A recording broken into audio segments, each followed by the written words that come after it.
こんにちは、漢方チャンネルの平地はるみです。今日はですね、インドの伝承医学アーユルヴェーダで使われるギーという油について解説して、その後、実際にギーを作ってみたいと思います。ギーというのは、アーユルヴェーダ医学で治療に使ったりねすることもありますし、お料理にも使えますので、私もバターを無塩バターを買って、それをですね毎回ギーにして、それから、いろいろ使って食べたり、あと自分の治療ですね、目にこう点眼したりとか塗ったりとかいろいろしてます。とても美味しいですし、作り方もコツを覚えてしまえば市販の無塩バターでできますので、ぜひやってみてください。ではまずギーについて、簡単にご説明させていただきます。ギーは、この世で最高の油というふうにアーユルヴェーダでは言われてまして、神聖なオイルとしても5000年以上も、活用され続けているオイルです。で様々な使い方があって、インドの古典には、インドではギーは1000の使い道、1000の効果があるっていうふうに言われているそうです。で食べた場合はですね、いろいろ効能はあるんですが、幸せ感を増すサットバを増やすっていうね、インドの、アーユルヴェーダでは習いましたけれども、具体的には治療効果としてはまず若返りとか、それから脳に栄養を与えて知性を増すですとか、老廃物、未消化物、漢方でいう単陰、それをアーユルヴェーダ医学ではアーマって言ってますけれども、そんなものを消化を促したり、炎症を抑えたりですね、いろんな効果があります。酪酸が含まれてますので、腸内環境を整えるっていうね効果もありまして、ギーというのは本当に、先ほどね申し上げた1000通りの、効能、使い道があると言われている、納得できる、素晴らしい油だと思います。食べた時の感じは無塩バターから作りますので、もう味のない、バターという感じでね考えていただければいいので、いろんなお料理に応用が可能です。先日これで皆さんとねお粥を作って食べましたけど、みんなとても美味しいと言って、たくさん食べていただきました。私も日常的にいろいろお料理にね使うんですけれども、カレーを作る時ですとか、それから何か焼いたりとかですね、本当にいろんなことにバターの代わりとして使うことができます。では早速作っていきたいと思うんですけれども、まず作り方は鍋に無塩バター、または発酵バターなんかを入れまして、そして火にかけます。中火ぐらいでいいんですけれども、バターの量は特に決まってませんが、鍋はちょっと大きめの、できればそこの厚手のものが作りやすいと思います。あまり少量ですとちょっと作りづらいかもしれないので、市販の塊のものだったら2個ぐらいあった方がねいいかなと思います。今日は1キロ近く使ってます。そして、あとは動画で作る様子をやっていきますけれども、中火にかけてですね、そして、泡の大きさとか、そういうものを見ていって、火加減を途中弱火にして、で最後、こして出来上がりなんですが、コツとしては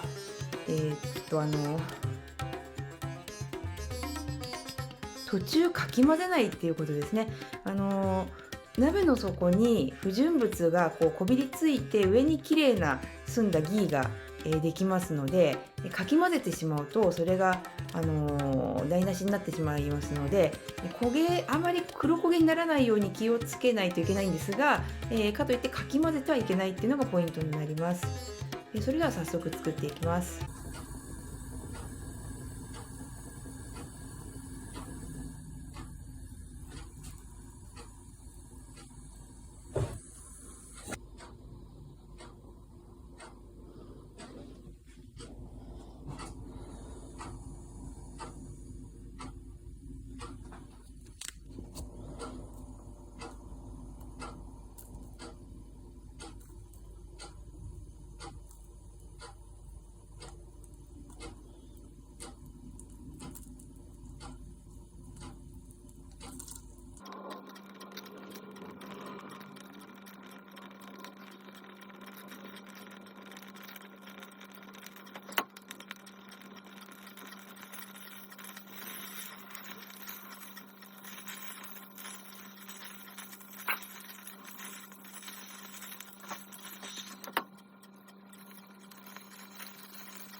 ここで火を止めます。泡がすごく盛り上がってますね。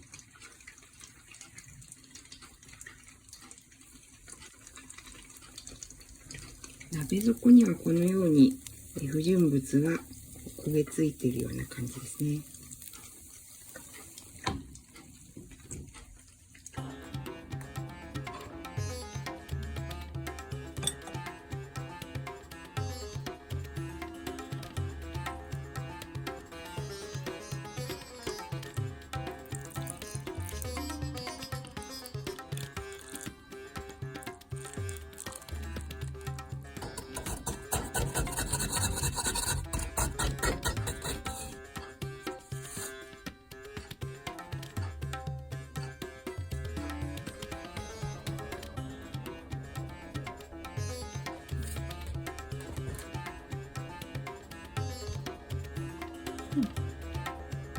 このように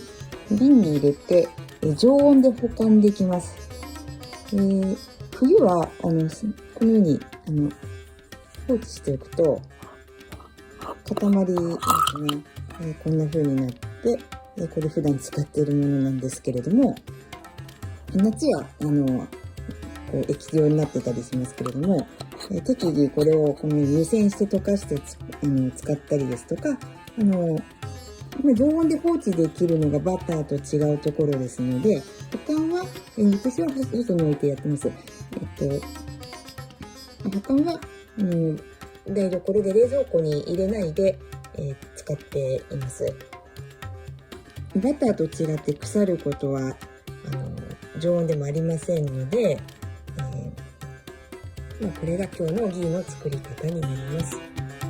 ポイントは途中でかき混ぜないということと、それから先ほどの動画で音が変わる瞬間、温度の方ですと、激しい雨がこうしとしと降りになって止むみたいな、そのようなね例えで聞いたことありますけれども、さっきの泡がふわっと出て音が静かになったらすぐに火を止めるというところがポイントかと思います。はい、いかがでしたでしょうか。割と簡単にできますので、皆さんぜひ作ってみてください。次回はこれを使って、目に入れる、治療法ネートラタルパナを紹介させていただきたいと思います。今日もどうもありがとうございました。ではでは。